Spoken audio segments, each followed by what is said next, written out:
लग्नानंतर होईलच प्रेम. प्रेक्षकांनो, मालिका आता मात्र डायरेक्ट 8-9 महिन्याची लीप घेणार आहे आणि इथे मालिकेचा एक वेगळाच ट्रॅक आपल्याला पाहायला मिळणार आहे. या ट्रॅकमध्ये मात्र आता स्वतः इकडे आपली काव्याला एक बाळ झालेलं आहे. पण आता त्याच वेळेला काव्याच्या समोर येणार आहे नंदिनीच्या बाळांचं सत्य. हो प्रेक्षकांनो, पण या सगळ्यामध्ये सुद्धा साधं काहीच घडणार नाहीये. इथे सुद्धा टर्निंग पॉइंट आणि त्यानंतर खऱ्या अर्थाने झालेला उलगडा. नक्की असं काय घडलंय? काव्याला असं काय समजलंय? नंदिनीच्या सोबत अशी फसवणूक कशी घडले? आणि काव्याच्या हातामध्ये असलेलं बाळासोबत सुद्धा एक वेगळा प्रकार घडलेला आहे. ट्विस्टनी भरलेली मालिका मात्र आता आपल्याला असं वाटत होतं की संपत आले, पण नाही. मालिका मात्र आता अजून खूप बाकी आहे आणि तिचं टायमिंग बदललंय. नक्की काय घडलंय, कसं घडलंय? मालिका 9 महिन्याचा लीप घेतल्यानंतर पुढचं दृश्य काय असणार आहे सविस्तरपणे पाहू. इकडे आता का कुणास ठाऊक, पण आता ह्या दोघांना सुद्धा संशय आहे की काहीतरी गडबड घडू शकते. आणि त्याच वेळेला मात्र आता इकडे सांगायला लागते ती म्हणजे नंदिनी, की मला असं वाटतंय की काहीही झालं ना तरी सुद्धा काव्याला काहीतरी संशय आलाय आणि तिचा संशय मला आता मिटवायला पाहिजे. आणि त्यावरती मात्र आता जीवा इकडे बोलतोय, नाही पण दादा या सगळ्या प्रकरणाच्या मुळाशी जाऊ शकतो, दादा हे सगळं सत्य शोधून काढू शकतो. म्हणून मला असं वाटतंय की आपण या सगळ्यामध्ये ना खरं सांगून टाकायचं का? यावरती नंदिनी म्हणते, नाही आपण इतकं सगळं केलंय ना तर आता सत्य सांगायचं नाहीये. कोणत्याही परिस्थितीमध्ये आपण सत्य सांगायचं नाही, कारण आपल्यासाठी मात्र आता ही गोष्ट म्हणजे एकदम हे आहे, चुकीची आहे. आत्तापर्यंत जे सत्य लपवून ठेवलंय ते सत्य अजूनही लपवून ठेवायचं. मग त्यावरती तो म्हणतो, पण संशय कसा दूर करायचा? आणि त्यावरती मात्र आता ती सांगायला लागते, मी सांगते जीवा, सगळ्यात महत्त्वाची गोष्ट म्हणजे काव्याला मी पोटावरती हात ठेवू दिला नव्हता. हे सगळ्यात माझी मोठी चूक झाली होती आणि ती चूक सुधारायची. यावरती तो म्हणतो, म्हणजे काय? आणि त्यावरती ती सांगते, मला आता समजलंय की काव्याला माझ्यावरती संशय कशामुळे आणि काय कारणामुळे आलेला आहे तो, आणि तोच संशय मला आता दूर करायचा आहे.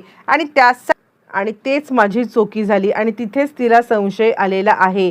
आणि त्यावरती मग आता जीवा सांगायला लागतो, पण तू करणार कायस? आणि त्यावरती ती सांगते, या संशयाचं परिमार्जन मी करणार आहे. आणि त्यावरती मात्र आता तो म्हणतो, ते कसं काय? आणि त्यावरती ती सांगते, तुम्ही बघा आता मी काय करते ते. पण हे सगळं चालू असताना इकडे मात्र डोक्यामध्ये चालू आहे ते म्हणजे काव्याच्या, की मला ताईने पोटावरती हात लावू दिला नाहीये. काहीतरी असेल का तिच्या डोक्यामध्ये? काहीतरी विषय आहे का? किंवा ती या सगळ्यामध्ये माझ्यापासून काही सत्य लपवते आहे का? काय सत्य लपवते? तिच्या डोक्यात काय असेल? हा विचार ज्या वेळेला मात्र आता इकडे काव्या करत आहे तितक्यातच नंदिनी तिकडे आले आणि नंदिनी तिला आता सांगायला लागते, अगं बघ ना, मला खूपच त्रास होत आहे आणि ह्या त्रासाचं कारण तुला माहिती आहे का? हे तुझा भाचा आता मला इतका त्रास देतोय ना, तू दम दे बरं, त्याला चांगलाच दम दे आणि त्याला आता सांग की मम्माला त्रास देऊ नकोस. बघ बरं, असं म्हणत ती मुद्दामच तिचा हात आपल्या पोटावरती ठेवण्याचा प्रयत्न करते, जेणेकरून या सगळ्यामध्ये मात्र आता तिला हे करेल की तिला वाटेल की खरंच नंदिनीताईने मला पोटावरती हात ठेवू दिलाय. आणि ती पोटावरती चक्क हात ठेवते. हात ठेवल्यावरती मात्र आता इकडे नंदिनीच्या जी गोष्ट लक्षात नाही आलेली आहे ती गोष्ट मात्र आता काव्याच्या लक्षात आले. नंदिनीला लक्षातच आलेलं नाहीये की आपण आता तिला पोटावरती हात ठेवून देऊन खूप मोठी चूक करतोय. कारण काव्या आपल्या पोटावरती हात ठेवते त्यावेळेला तिला जे काही वाईब जाणवतात ते वाईब तिला आता नंदिनीच्या पोटावरती जाणवत नाहीयेत. आणि त्याच वेळेला ती आता थोडीशी हबकते आणि ती नंदिनीकडे पाहते. काय चाललंय नंदिनीताईचं? नंदिनीताई मला या सगळ्यामध्ये काय सांगण्याचा प्रयत्न करते? आणि आता इकडे नंदिनी आले रूममध्ये आणि ती विचार करते, अरे देवा, हे सगळं काय झालं? मी काय वेडेपणा करून बसलेली. म्हणजे आता काव्या माझ्याकडे संशयित नजरेने का बरं बघत होती? काय झालं असेल? तिला काही जाणवलं असेल का? आणि त्याच वेळेला काव्या आता पार्थला सांगायला, नंदिनीताईचं काय चाललंय मला कळत नाहीये. आणि पार्थ म्हणतो, म्हणजे काय तुला आता इकडे बोलायचं आहे? आणि त्यावरती ती आता सांगायला लागते, नंदिनीताई माझ्यापासून काहीतरी लपवते आहे. आणि त्यावरती तो म्हणतो, का? तू असा का विचार करतेयस? यावरती ती सांगायला लागते, कारण कारण आता नंदिनीताईने माझ्यापासून महाभयंकर सत्य लपवलंय हे मला समजलंय. त्यावरती तो म्हणतो, म्हणजे काय? आणि त्यावरती ती सांगते, माझ्या पोटावरती तुम्ही हात ठेवा. असं म्हटल्यावरती पार्थ तिच्या पोटावरती हात, आणि त्यावेळेला ती रडायला लागते. आणि त्यावेळेला पार्थ म्हणतो, काय झालंय? आणि त्यावरती मात्र आता ती सांगायला लागते, नंदिनीताईंनी मला काल पोटावरती हात ठेवू दिला नव्हता, पण त्याचंच कम्पेन्सेशन करण्यासाठी किंवा माझा विश्वास बसावा यासाठी ती आता माझ्याकडे आली होती. आणि ती मला सांगत होती की आता तू माझ्या पोटावरती हात ठेव, बाळाला समजव, असं म्हणत ती माझ्याकडे आली होती. आणि त्यानंतर ज्या वेळेला ती इकडे आली आणि मी तिच्या पोटावरती हात ठेवला ना, तर तो स्पर्श बाळाचा नव्हता. असं म्हटल्यावरती मात्र आता पार्थ म्हणतो, नाही नाही, तू काहीतरी वेड्यासारखा विचार करत आहेस. आणि त्यावरती ती सांगते, नाही हो, मी माझ्या माझ्या पोटावरती हात ठेवल्यावरती मला आता जो स्पर्श जाणवतोय तो स्पर्श मात्र आता तो नव्हता, खरंच तो स्पर्श नव्हता. असं म्हणत ती आता रडायला लागते. रडायला लागल्यावरती पार्थ आता तिला समजवण्याचा प्रयत्न करतोय, नाही असं काही नाहीये, तू उगाचच या सगळ्यामध्ये चिंता करू नकोस, असं काहीही असणार नाहीये.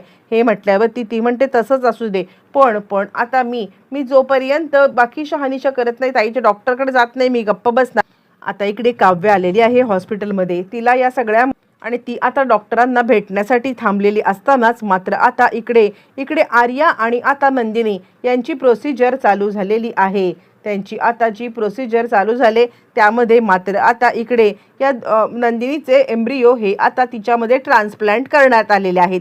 आणि त्याच वेळेला मात्र आता तिकडे आलेली आहे ती म्हणजे काव्या येते. आणि ती आता रिसेप्शनवरती विचारायला लागते की काय चाललंय, म्हणजे आता रिसेप्शनवरती ती भेटायला येते. आणि त्याच वेळेला तिच्या लक्षात येतं की इकडे आहे ती म्हणजे आर्या, आणि आर्या आपल्याला इग्नोर का करत आहे. आर्या सुद्धा काव्याला पाहते आणि त्यानंतर ती विचार करते, ही बाई इथे कुठून आली? नाही, मला आता जायला पाहिजे. म्हणजे आर्याच्या मनामध्ये काहीतरी खोट आहे, जे लपवण्याचा आर्या आता आटोकाट प्रयत्न करत आहे.